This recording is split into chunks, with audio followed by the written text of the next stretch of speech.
মুমিন সাদা সিধা হয়, মুমিন ভদ্র হয়। আরেকটা আজীব সুন্দর কথা বলছে নবীজি, লা ইয়াখদাউ ওয়া লা ইউখদাউ।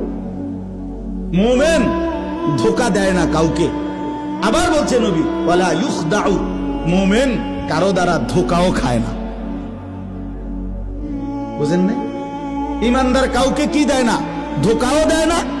আবার ইমানদার কারো দ্বারা কি খায় না? মুমিন এত বেকুব হইতে নাই, ইমানদার এত বেকুব হইতে নাই। আমারে চালাইতেছে আরেকজনে কিল্লেগা। আমার আত্মমর্যাদা কোথায়? আমার আত্মসম্মান কই? আমার গায়রত কোথায়? আমার আত্মপরিচয় কোথায়?